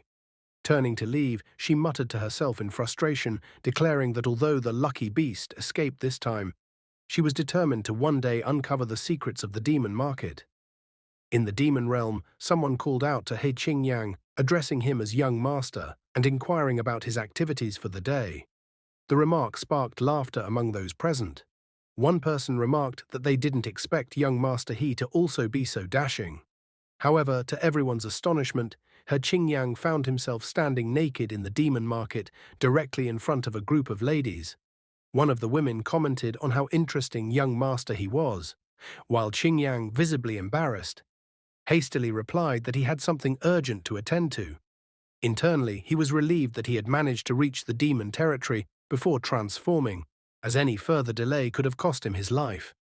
In his flustered state, Qingyang apologized to the ladies, saying he would speak with them later before hurriedly fleeing the scene. He eventually entered the fox demon's pavilion and called out to Miss Ding, pleading for her help. Qingyang approached Miss Ding for help, but as he entered the room, he noticed 3 fox sisters hiding behind the counter, visibly frightened. Their tension eased as they recognized him, and one of them exclaimed, "So it's you, young Master He." Qingyang, standing there awkwardly, explained, "Ladies, I suddenly transformed back into human form and have no clothes to change into." The fox sisters glanced at each other briefly before one of them used her technique to conjure a set of clothes for him. As the garments appeared on him, Qingyang remarked with a hint of admiration, "Impressive." Despite the casual exchange, Qingyang couldn't shake the thought. Why did they seem a bit tense just now? The smallest of the fox sisters, often called Little Fox, stepped forward and suggested, "Young master, he should go to the 100 Goods Hall in the demon market and get a spatial stone." Qingyang raised an eyebrow. "What is that?" Little Fox eagerly explained, "It's a magical item for storing things in an alternate space, as humans call it. Even low-level spatial stones can hold the contents of an entire room. Among humans, a low-tier spatial stone costs 10,000 top-grade spirit stones. But here, in our demon market, you only need to bring something human-made of slightly better quality, and you can exchange it for one. With it, you can store as many sets of clothes as you need while traveling." Understanding its usefulness, Qingyang nodded. "I see. I will bring enough items next time and ask around." He then glanced around and asked, "By the way, where is your big sister?" Little Fox replied, "Miss Ding had some matters to attend to." Qingyang spoke to the Little Fox sisters, "Please send my regards to her. I will come back to play with all 4 of you another day. I have other things to attend to now, so I will take my leave." The little fox girl responded, "Take care, young master he." As he was walking back, He Qingyang suddenly thought to himself, "Wait, just now senior sister Ning was likely chasing a certain demon who entered the demon market right next to me, wasn't she?" He wondered, "I wonder if she had left by now." He continued to think, "But if I exit from here, the entrance won't be in the same place as before, so I shouldn't run into her." Later that night, at the Flower Water Pavilion, He Qingyang knocked on a door and said, "Senior sister?" He paused and thought, "I need to make it convincing." When Ning Yixuan opened the door, He Qingyang immediately said, "Senior sister isn't asleep." Ning Yixuan looked at him and asked, "Didn't you go out for noodles? How did you end up having a change of clothes?" He Qingyang replied, "I ran into some thugs who were harassing a shop owner. I tried to mediate the issue, and when the thugs got angry, they smashed a bowl at me. The shopkeeper thanked me by lending these clothes to me. I will return them tomorrow." As he left, He Qingyang thought to himself, "Good thing I thought of an excuse before coming back." Ning Yixuan told He Qingyang, "Upholding justice is commendable. You don't have to sleep in this room tonight." He Qingyang asked her, "Won't this affect your plan to catch the demon?"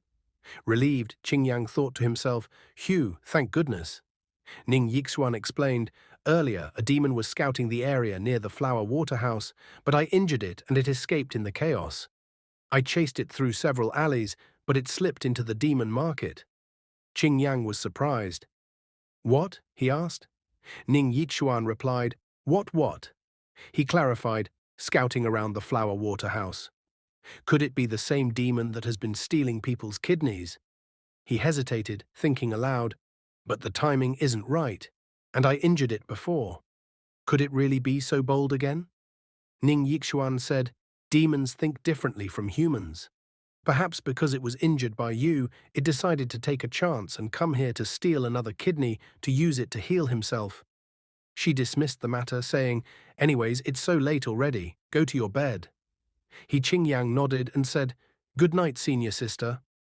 Later, standing on the balcony of his room, Qingyang pondered, "Why is that demon so fixated on the Flower Water House? Why even risk its own life to come here?" He continued to analyze. Logically speaking, it doesn't add up. And there's one more thing that doesn't make sense. Finally, he questioned internally, "Why is she so gentle with the dog but looks at me with disdain? Aren't I that dog?" He Qingyang sighed and expressed his thoughts, saying that if she treated him even 1/10 as well as she treated him in his dog form, perhaps he wouldn't have to die. He then noted that senior sister Ning didn't seem like someone who would respond to flattery. Finally, he decided to brush off the matter and suggested going to sleep, mentioning that he still had to train the next day. Qin Lianxin expressed her desire to join the group, saying that she wanted to train with them as well. Ning Yuan responded, explaining to Miss Qin that the Beast Tamer clan and the Grand Sky Realm were different and practiced distinct skills. Qin Lianxin apologized, admitting that she didn't think much about the differences and was simply excited to meet Lord Yuhua. She then added that she wouldn't watch their training and would instead wait for them to return for a meal. Ning Yuan thanked her for her understanding. Later, near the river, Ning Yuan asked junior brother He about his current cultivation level. Qingyang admitted that he had only recently broken through to the peak of the qi refining stage, finding it somewhat embarrassing. He explained that he had neglected his cultivation earlier and thought that since starfire and qi refining exhibited the same external energy, claiming to be at the peak of qi refining would prevent Ning Yuan from suspecting anything. Ning Yuan explained that today's lesson could be learned by anyone who had entered the first realm of qi refining. She asked junior brother He if he could step on the water and reach the other side. Yuan mentioned that this lesson had been taught in their main class before. He Qingyang admitted, somewhat ashamed, that he couldn't do it because he hadn't attended the main classes properly in the past. Qingyang wondered to himself if Yuan was about to teach him the lightness skill. Ning Yuan assured him and said she would demonstrate once, instructing him to watch closely. She introduced the lesson as the first form of cloud steps, called Light Boat on the Lake, explaining that mastering it would provide the foundation to learn wandering floating clouds. She began her explanation by advising to gather energy at the soles of the feet and imagine the feet as two flat boats with energy as the water flowing beneath them. Yuan emphasized the need to control this flow and create a stable cushion of energy under the feet. Qingyang watched her demonstration with shining eyes, captivated by her skill. Yuan continued, instructing to push the energy out from the body like a leaf on water, rising and falling with the waves. She explained that the body should move like the leaf, following the flow of energy. Qingyang thought to himself that the original owner's body seemed to have a much faster comprehension of cultivation, realizing that, with her brief explanation, he should be able to grasp the essence immediately. Ning Yuan reminded Qingyang to keep everything relaxed and natural. She explained that water is the softest substance, yet it can penetrate stones. She emphasized that the body must flow like water, as this allows one to float on it. Ning Yuan observed Qingyang as he attempted to stand on water. Surprised by his progress, Qingyang exclaimed, praising her teaching as excellent. However, Ning Yuan questioned him, asking if he had already learned this technique before.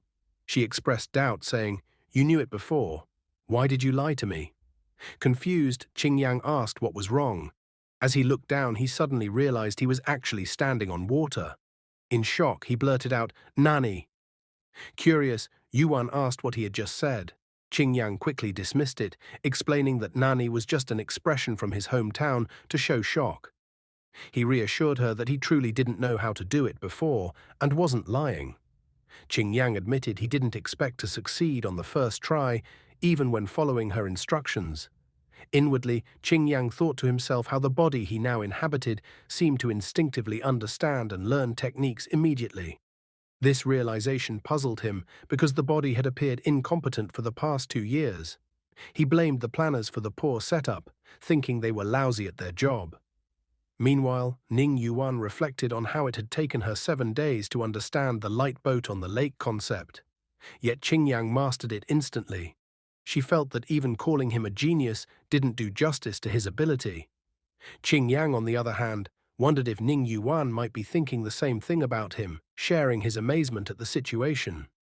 Qingyang admitted to Ning Yuan that his success might have been a fluke and that he would need a lot more practice to become proficient. Ning Yuan encouraged him to keep practicing there while she returned to the inn. As she left, Ning Yuan thought about how exceptional Qingyang's talent was. She resolved that such a cultivation prodigy must be reported to her master immediately so that Qingyang could be transferred to Liushi Peak as an inner disciple. Standing on her sword, Ning Yuan took off into the sky and began flying. Qingyang bid her farewell, calling out, "Goodbye, senior sister." As she ascended, she splashed river water onto Qingyang, who remained standing there. Watching her leave, Qingyang reflected that his previous estimate about his progress might have been wrong. He speculated that at his current rate, he could break through to the transformation realm within 5 days. Returning to land, Qingyang began to wonder if there was an artifact that could conceal his energy. He resolved to find an opportunity that night to visit the demon market again, believing that precautions were better than curses. Meanwhile, back at the flower water house in her room, Ning Yuan retrieved a token to contact her master. When her master responded, she asked her warmly, "My good disciple, what do you need from your master?" Ning Yuan explained her thoughts, saying, "Master, you and the Peak Master of Liushi Peak are fellow disciples. It shouldn't be hard to request an outer disciple from her, right?" The master asked Ning Yuan, whom she had in mind, assuring her that it wouldn't be a problem. Ning Yuan replied that she was referring to the outer disciple from Liushi Peak, named He Qingyang. Hearing the name, the master repeated, "He Qingyang," and then thought to himself that she recognized the boy. She recalled reading some anecdotes about Ning Yuan and He Qingyang in the records of strange events, which she found to be quite an entertaining read. Ning Yuan advised her master to read fewer trivial things, pointing out that it wasn't good for her. The master laughed and defended her reading choice, saying it was a good read and even recommending Ning Yuan take a look at it herself. She teased her, commenting on how taciturn she was and asking when she would ever find a Dao companion. In response, Ning Yuan retorted that her master wasn't much better off, reminding him that her Dao companion had left her. The master, slightly deflecting, said she needed to discuss some matters with the sect leader and suggested leaving the topic at that. Frustrated, Ning Yuan exclaimed, "Wait, hey!" but ultimately sighed in resignation. Half a month had passed in the blink of an eye, and nothing had happened at the Flower Waterhouse. Customers began returning as usual. The owner of Flower Waterhouse, Madam, could be seen inviting customers, saying, "Please come inside, oh please come inside." She seemed relieved, thinking, thanks to the three immortal masters, the business was finally back to normal. On the top floor of Flower Waterhouse, Ning Yuan mentioned that the demon criminal had been seriously injured by her last time. She speculated that after half a month of recuperation, it should now be nearly recovered. She then emphasized that tonight was the anniversary of the demon's previous crime, so they needed to remain vigilant and not be careless. Li Qingyang asked her senior sister why the demon was so obsessed with the Flower Waterhouse. As a member of the demon clan, the creature could roam anywhere. Li Qingyang pointed out that just 10 miles away in Xiang County, there was a larger county town with a brothel. He questioned why the demon repeatedly took the risk of returning here. Ning Yuan responded that the demon must have some connection to the Flower Waterhouse. She explained that once they captured it, the truth would eventually come to light. Suddenly, a fat cat leaped out from behind and landed in front of them with a meow. Qin Lion Xin noticed this and remarked that the bell had detected demon energy. She continued to explain that the demon was extremely cautious and carried some artifact to suppress its demonic energy. Its presence was so faint that it disappeared almost instantly. Ning Yuan questioned the situation, asking about the possibility of the demon suppressing its demonic energy. Meanwhile, Li Qingyang wondered to himself, "It shouldn't be me, right? Even after all these days, no one has detected any demonic energy on me." He continued analyzing, suggesting that the demon must have blended into the crowd. With only a faint trace of demonic energy and so many people gathered downstairs, it was nearly impossible to pinpoint its exact location. Qin Lion Xin expressed concern, stating that they could not alarm the crowd and risk causing further trouble. Ning Yuan reassured them, saying there was no need to worry. She explained that once the demon made a move, its demonic energy would surge, making it easy to locate. They would only need a moment to handle it and finish the matter. Hearing this, Li Qingyang became very frightened. Among the crowd, Lianga approached someone and said, "Sir, you've had too much to drink. Let me take you upstairs to rest," while Li Qingyang watched them from afar. Li Qingyang reflected aloud, saying it seemed like he hadn't seen Lianga for a few days. He remembered the madam mentioning that she had been recovering outside the city and sighed as he noted that she was back to work immediately after recovering. He mused further, reciting a poetic thought. Spring breeze does not understand illness. Red flower guests arrive, laughter turns to tears. Life is like duckweed, bitter and easily drifting. A sickly smiling face is also hard to maintain. Ning Yuan, hearing this, asked Li Qingyang if he could write poems too. Li Qingyang replied simply, "Just made it up." The customer expressed, "My dear Lianga, I missed you so much." They added, "Thankfully the issue at Flower Waterhouse was resolved, or I would have worried myself sick thinking of you." He Qingyang questioned, "Is worried sick used like that?" The customer requested, "Sing me a song later, my favorite 18 touches." Lianga responded, "You are so naughty." He Qingyang observed them from a distance. The customer remarked, "I'm naughty and you are like my naughtiness, don't you, Lianga?" Lianga glanced at He Qingyang while moving forward. He Qingyang watched them enter the Flower Waterhouse. Qingyang thought, "Why does Lianga's energy feel different from before, and why do I have a sense of familiarity? Maybe it's just from staying here too long." He Qingyang then said, "Speaking of which, senior sister, if that demon knows we are stationed here but still dares to come, could it be that it won't use demon techniques to kill? It could simply knock out a man and use a knife to cut out his kidney, couldn't it?" Ning Xuan asked, "What do you mean by cutting a kidney the old-fashioned way?" He Qingyang explained, "Just using a knife, no magic. In that case, there wouldn't be any demon energy to reveal it." Ning Xuan realized that if the demon planned to act that night, searching room by room in such a crowded environment would be futile. She acknowledged the demon's cleverness in choosing a busy time to strike, as it made detection significantly harder. He Qingyang reflected on the situation, stating that the most dangerous place is often the safest. He speculated that for the demon, killing someone and taking a kidney right under their noses would be an even greater thrill. As He Qingyang pondered, he identified a sense of familiarity, but hoped he was just overthinking. However, an instinctive urge to act overcame him. When Ning Xuan asked him what was wrong, he didn't respond directly, but suddenly bolted towards Liang Er's room. He broke down the door and rushed inside, startling Liang Er. Inside, He Qingyang saw Liang Er sitting on the floor, holding a blood-stained knife. Liang Er, shocked by his presence, addressed him nervously, saying, "Master He, you are still here." At that moment, a stone hit Liang Er's hand, causing her to drop the knife. He Qingyang saw that Ning Xuan had thrown the stone. Liang Er, now frightened, addressed He Qingyang again, but was unable to explain herself. Overwhelmed by fear, she jumped out of the window and began to run. He Qingyang called out to her, urging her to stop, while Ning Xuan chased after her, yelling for her to halt. In the midst of this, He Qingyang pulled a pill from his pouch and administered it to an unconscious man nearby. He expressed his frustration, stating that while he didn't care if Liang Er died, he couldn't allow her to take another life. After ensuring the man's survival with the pill, He Qingyang remarked to the unconscious figure, "Consider yourself lucky." Liang Er was running, panting heavily as she tried to escape. Behind her, Ning Xuan and Qin Liangxin pursued her relentlessly. While chasing, Ning Xuan called out, "Where do you think you are going?"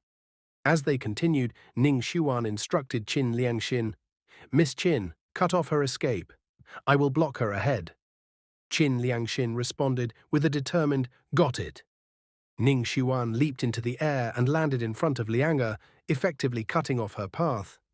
She confronted Liang Er and said firmly, "Demon, do you think you can escape from me again?" Liang Er froze in shock, unable to respond. Ning Xuan declared, "You have nowhere to run." Qin Liangxin suddenly throws her spirit beast into the sky and declares, "Where can you escape now?" Everyone looks up and sees the spirit beast transforming into a giant tiger. Liang Er, watching the transformation, becomes scared as the spirit beast starts roaring loudly. Qin Liangxin, seeing her spirit beast, exclaims in admiration, "So handsome." At that moment, He Qingyang rushes towards them and calls out to Ning Yuan, "Senior sister Ning, wait." He stops in front of Yuan and repeatedly says, "Wait, wait, wait." He insists they first uncover the reason behind why Liang Er is taking human kidneys. Qingyang, however, silently thinks to himself that he cannot recognize Liang Er as Miss Ding at that moment. Otherwise, it would become difficult to explain his relationship with her to senior sister Ning. Liang Er stands silently throughout the confrontation. Ning Yuan questions her, asking, "Why do you specifically go to Flower Waterhouse to take human kidneys?" She then inquires, "Where is Liang Er?" Yet again, Liang Er remains silent. Finally, Ning Yuan declares, "It doesn't matter if you don't say anything. As long as I know you killed dozens of people, it is enough for me to act on behalf of justice." Liang Er questioned Ning Yuan, saying, "Act on behalf of justice?" She continued, "Young lady, just because you are human, you think the heavenly Tao stands on your side and other sides should die. Is that right?" She then elaborated, asking, "Are there not enough human cultivators who kill demons for no reason? What kind of justice is this?" Ning Yuan responded, "But you killed people." Liang Er defended herself, saying, "Because those men deserve to die." At this moment, He Qingyang stepped forward and said, "Senior sister Ning, this is my task. Let me complete it." Ning Yuan, however, replied, "This demon's realm is above yours. Can you handle it?" Qingyang, with determined eyes, answered, "Yes." Ning Yuan then said, "I will be watching." Qingyang turned to Liang Er and asked, "Young lady, can you tell me why you are killing people?" Liang Er, in her thoughts, considered the situation. She thought, "Young master, he is now the junior brother of the female cultivator, so he probably doesn't want to expose his identity." She also reflected, "The He family is benefactors of our fox clan. I can't put him at a disadvantage." While thinking, Liang Er transformed into her real form. In her fox demon form, she said, "2 years ago, I saved a scholar in Zuyao County." He Qingyang, observing this, thought to himself, "I can almost guess the story." The fox demon began narrating her story. She explained, I saved him from bandits and gave him gold and silver treasures. She continued, he said he was going to the capital for the imperial exam. I admired his ambition and helped him. However, she revealed, a friend told me that he didn't study at all and instead spent all his time in brothels. He squandered all the money I gave him at brothels. The fox demon further explained, I went to Flower Water Inn to uncover the truth and saw him with Liang. When he realized he was exposed, he reported me to the Flying Dragon Mansion Division, claiming I was a demon trying to kill him. She added, the Flying Dragon Division followed his clues and found our clan. The fox demon recounted the tragedy, saying, they tortured and killed us. Thanks to a powerful person's help, I and my sister barely escaped. She lamented, but all my other clan members were massacred. They were so innocent. Filled with rage and sorrow, she declared, so I want to kill those filthy men. To make them die in disgrace, die without dignity. The fox demon concluded her story by saying, I have finished talking. I can't escape anyway. If you want to kill me, do it fast. At this point, her Qingyang turned to Ning Yuan and asked, what do you think, senior sister Ning? Ning Yuan responded, this is junior brother's task. It's up to you to decide and leave from there. Finally, Qin Lianxin also left the scene. He Qingyang expressed his gratitude to Miss Ding for concealing his identity. Miss Ding responded by thanking the young master. He but suddenly began collapsing. Qingyang caught her and addressed her as young lady. Miss Ding explained that the expert who had saved her and her 3 sisters belonged to young Master He's family. Qingyang thought to himself, realizing that it was no wonder Miss Ding considered the He family her benefactor. Miss Ding stated that her fate was in the hands of the young master. Qingyang remarked that letting her go would result in her encountering senior sister Ning again, who, with her way of handling things, would not forgive her. He added that there was only one way to save her. Miss Ding asked what that way was. Qingyang then asked if she would become his spirit pet.